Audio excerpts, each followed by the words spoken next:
नमस्कार मैत्रिणींनो, माझ्या व्हिडिओमध्ये आपले स्वागत आहे. तर हा बोटनेक ब्लाऊज आहे हा, आणि मी याला बोटनेकवरती असा डिझाईन बनवणार आहे. त्याच्यासाठी शोल्डर जे आहे मी 7.5 इंच घेतलेला आहे आणि 4 इंच जे आहे तर मी गळा रुंदी घेत आहे. गळा उंची जी आहे तर गळा उंची मी 10 इंच घेतलेली आहे. खालच्या साईडनं पण गळा रुंदी 4 इंच घ्यायची आणि याचा असा चौकोन बनवून घ्यायचा. हे बघा, त्याच्यानंतर मी 4 इंचावरती एक हे केलेलं आहे, मार्क करते 4 इंचावरती. आणि 4 इंचावरती घेऊन हे बघा, याचा असं सेपरेट असा मी एक हे बनवलं, चौकोन बनवला आणि याच्यामध्ये असा पंचकोनी गळ्याचा असा आकार दिलेला आहे मी. आता खाली काय करायचं, 1 इंच थोडंसं 1 इंचमध्ये मी सोडलेलं आहे बघा. जसा मी आकार देते तसं तुम्ही हे बघा. तर हे बघा, असा आकार देऊन घेते.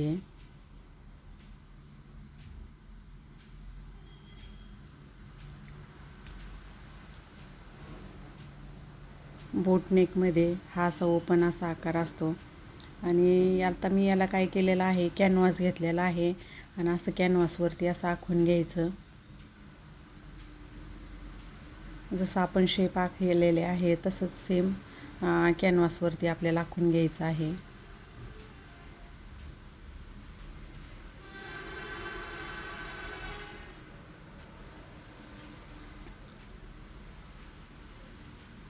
आता याचे आपण 2 पार्ट करून घ्यायचे वेगवेगळे.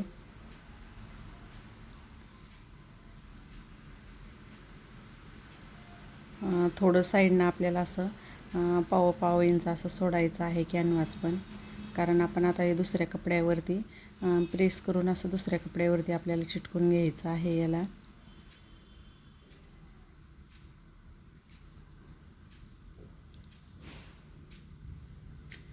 आता हे दोन्ही जे आहेत आपण आता कपड्यावरती चिटकून घ्यायचं. हे बघा, मी असं प्रेस करून कपड्यावरती चिटकून घेतलेलं आहे.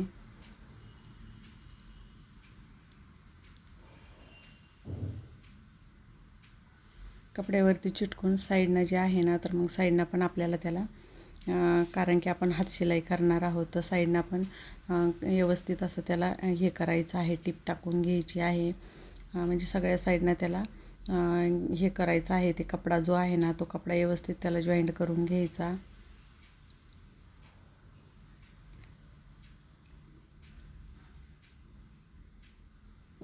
आणि नंतर बरोबर कॅनव्हासचा मध्ये घ्यायचा आणि आपला जो आपण गळा आखलेला आहे कपड्यावरती त्याचा मध्ये, आणि मध्ये ठेवून अशी पिन लावून घ्यायची. आणि पिन लावून घेतल्यानंतर सगळ्या साईडनं आपल्याला त्याला असं जे आपण पेनानं आखलेलं आहे ना, तर त्याच्यावरतीच आपल्याला टिप मारायची आहे.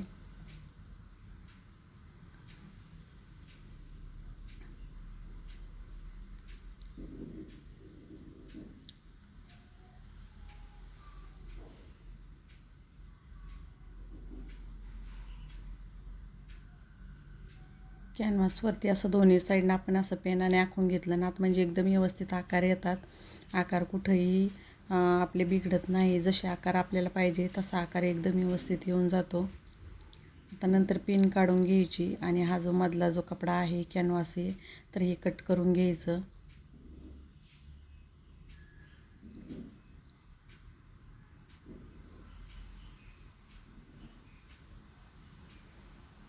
थोडं साईडनं कट करायचं, कारण शिलाईवरती पण नाही गेलं पाहिजे. आणि अशी कैचीनं आहे ना, तर मग हे असं हे करायचं बघा, कट मारायचे असे क्रॉसमध्ये कट मारायचे, जेणेकरून की एकदम व्यवस्थित पलटलं जातं आणि आपले जे कॉर्नर असतात ते पण एकदम व्यवस्थित बाहेर येतात.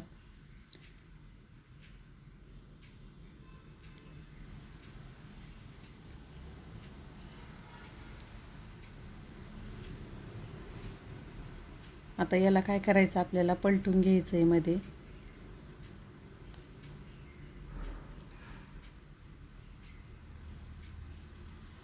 मध्ये पलटून घेऊन वरतून अशी दाबटीप मारायची. त्यांना काय होतं, फिनिशिंग एकदम व्यवस्थित येते.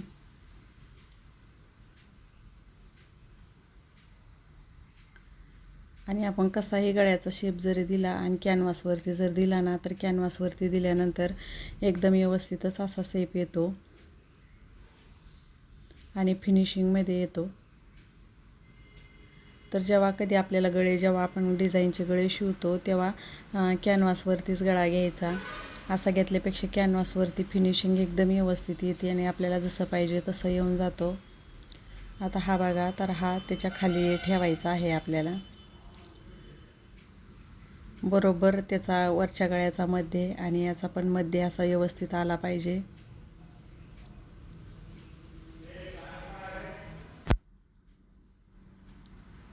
असं मी चॉकनं असं आखून घेते, कारण आपल्याला पण मध्ये व्यवस्थित कळायला पाहिजे.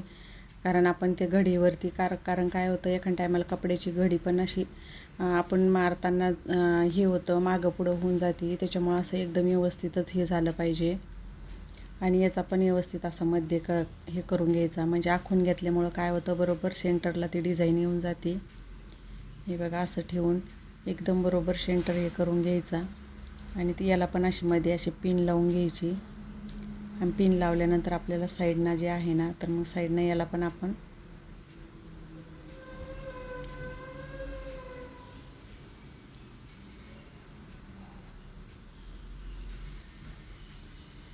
आता याच्या साईडनं आपल्याला अशी टिक मारून घ्यायची. जसं आपण पेनानं आखलेला आहे ना, त्याच्यावरतीच अशी टिक मारायची.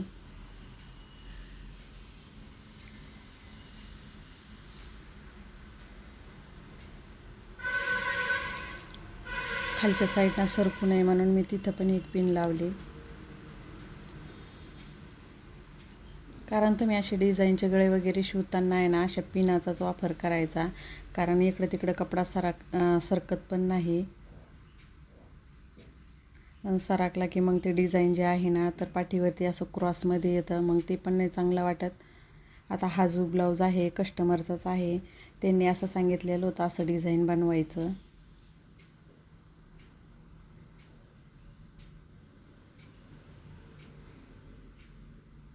हे डिझाईन बनवायला वेळ खूप लागतो, पण एकदम व्यवस्थितच असं फिनिशिंगमध्ये जर बनवलं ना, तर खूप छान वाटते ही डिझाईन पण अशी जर तुम्ही बनवली तर. आता याचा पण मधला जो आहे तर आपल्याला कॅनव्हास आणि तो कपडा जो आहे तो कट करून घ्यायचा.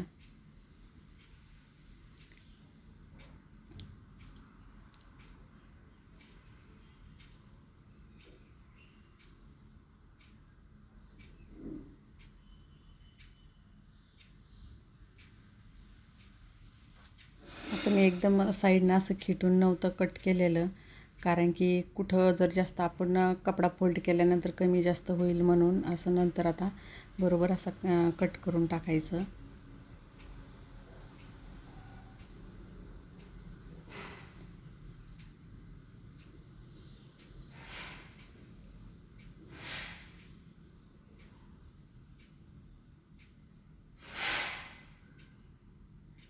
याला पण अशी कैची जी आहेत अशी क्रॉसमध्ये थोडे थोडे असे कट द्यायचे, कारण की एकदम व्यवस्थित असं मध्ये पलटल्या जातं असे कट जर दिले तर.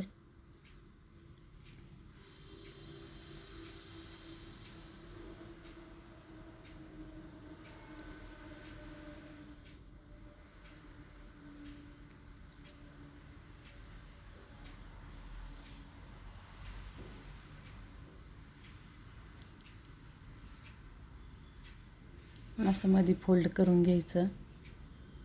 हे बघा, आता इथालचा कॉर्नर निघत नाही ना, तर त्याला थोडंसं असं आपल्याकडे जे असतं, आपण स्क्रूड्रायव्हर वगैरे काही असेल ना, तर त्यानं असं करायचं, नाही तर सुईच्या साह्याने बघा असं वर त्याला थोडंसं असं वर काढायचं, व्यवस्थित निघून जातं.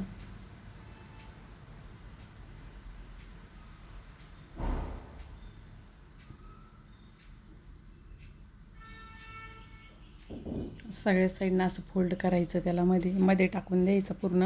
आणि आपण त्याला आतल्या साईडनं हातशिलाई करणार आहोत. वरतून अशी वरतून दापटीप टाकायची आणि मग नंतर आतून हातशिलाई करून घ्यायची.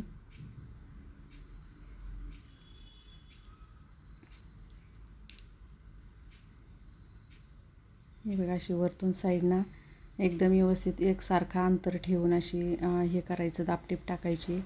आणि ही दापटीप आपण हातशिलाई केल्यानंतर काढू पण शकतो, आणि जर काढायची नसेल ना, तर नाही काढली तरी पण छान वाटते.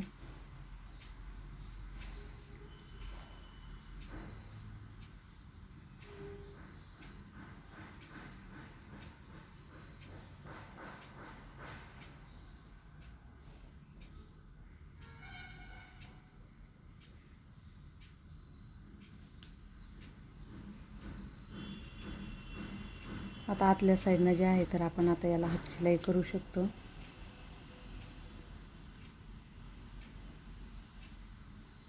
एकदम व्यवस्थित असा आकार आलेला आहे. आता लगेच कमरपट्टी वगैरे लावून घेते आणि ही पाठीवरचे जे टक्स आहे टक्स पण मारून घ्यायचे,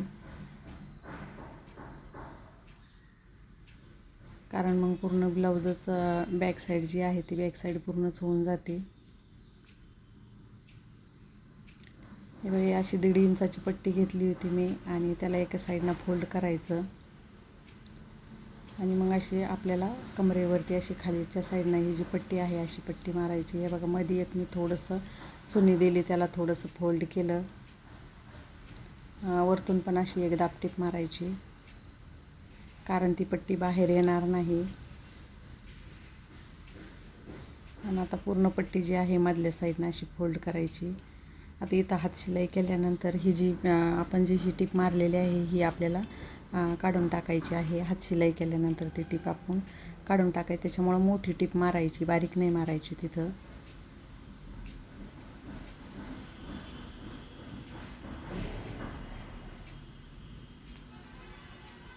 हे बघा, आपला जो गळा जो आहे तो रेडी झालेला आहे. आता आपण याला आहे ना, आता मध्ये असं लटकन वगैरे पण लावू शकतो. हे असं काही लावायचं जर असेल तर असं लटकन पण लावू शकतो. तर माझा आजचा व्हिडिओ तुम्हाला कसा वाटला ते मला कमेंटद्वारे कळवा. जर का तुम्ही चॅनलवरती नवीन असाल तर चॅनलला सबस्क्राईब करा. धन्यवाद.